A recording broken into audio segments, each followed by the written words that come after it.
뉴스 앵커 말투를 배워볼 텐데요. 앵커 말투를 내가 왜 배워야 하지? 신뢰를 줄 수 있습니다. 뉴스 원고는 제가 주로 수업할 때 많이 다루는데요. 그 이유는 발음도 연습할 수 있고요. 말투도 연습할 수 있습니다. 아나운서처럼 말을 하면 어떤 말이든 훨씬 더 신뢰를 줄 수 있죠. 훨씬 더 빠르게 설득할 수 있습니다. 왜냐하면 그 말이 믿겨지기 때문입니다. 발음도 물론 좋지만 말투 또한 진지하면서도 핵심 사안을 귀에 쏙쏙 박히게 전달하기 때문인데요. 그 말투를 여러분 뉴스 앵커 원고로 배워보도록 하겠습니다.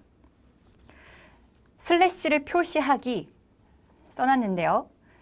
문장 중간중간에 숨을 마시는 걸 슬래시, 빗금으로 표시를 해뒀습니다. 이걸 왜 했냐면요. 말하다 보면 숨이 차잖아요. 문장이 길어질 때가 있어요. 그러면 숨이 딸리고 호흡이 부족하니까 점점 말이 빨라지는 분들도 있고요. 말하다가 도중에 이렇게 가쁘게 숨을 들이마시는 분들도 있습니다. 전달력이 뚝뚝 끊어지죠.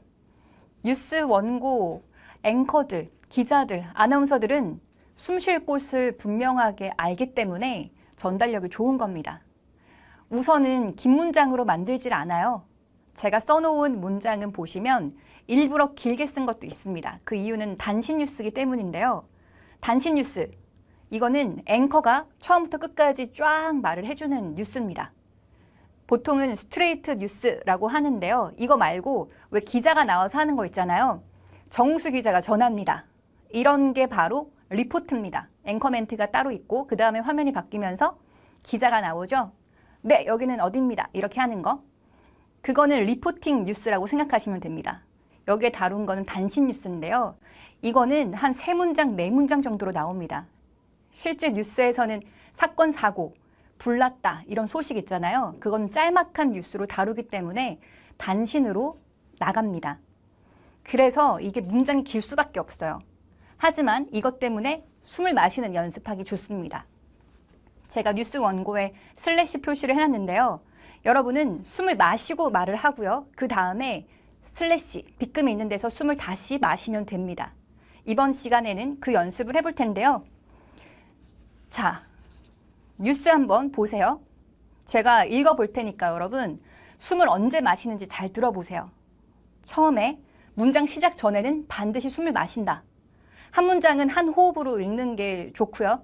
그 다음에 문장이 길다. 그러면 서술어, 빗금이 쳐 있는 곳에서 숨을 마시면 됩니다. 이 슬래시는 보통 저는 언제 하냐면요. 문장이 결합되어 있을 때 합니다. 뭐뭔데, 뭐뭐고, 뭐뭐라서 이러면서 문장이 쭉쭉 길어지잖아요. 이때 여기에서 숨을 쉬면 됩니다. 제가 뉴스 읽어볼게요. 숨소리 들어보세요. 사흘째 제주에 지속된 폭설로 한라산에는 1m가 넘는 눈이 쌓였습니다. 오늘 오전까지 한라산 진달래밭에 110cm가 넘게 눈이 내렸고 제주 중산간 지역과 제주시에도 10cm 안팎의 적설량을 기록했습니다. 사흘간 내린 폭설로 한라산 입산이 전면 통제되고 산 중턱을 지나는 천백도로와 살록도로 등의 차량 운행이 막혔습니다. 숨소리 들어보셨죠? 제가 중간중간 숨을 쉬었는데요. 표시해 놓은 거 보세요. 첫 번째 문장, 빗금 표시가 없죠? 이 정도 문장의 길이는 한 호흡으로 갈 수 있습니다. 숨 마시고요. 사흘째 제주에 지속된 폭설로 한라산에는 1m가 넘는 눈이 쌓였습니다. 숨이 그렇게 차지 않습니다. 두 번째 문장부터는 문장이 길어지죠? 넘게 눈이 내렸고 빗금 나옵니다. 여기서 여러분 숨을 마시는 거예요. 평상시에도 나는 학교를 갔다 왔고 이따가 집에서 쉬다가 다시 친구들 만나러 나갈 거야.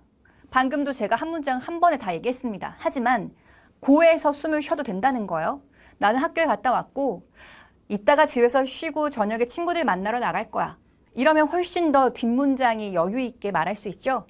그렇게 되면 여러분이 면접이든 발표든 말이 길어지는 순간에서도 아나운서처럼 차분하게 이야기를 잘할 수 있는 겁니다.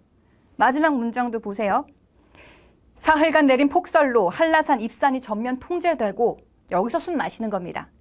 산 중턱을 지나는 천백도로와 살록도로 등의 차량 운행이 막혔습니다. 아시겠죠? 평상시에도 뭐뭔데, 뭐뭐고, 뭐뭐라서 이런 곳에서 숨을 마시면서 말해보는 습관 길러보세요. 그러면 문장을 말을 전체적으로 안정적으로 할 수 있을 겁니다. 수고하셨습니다.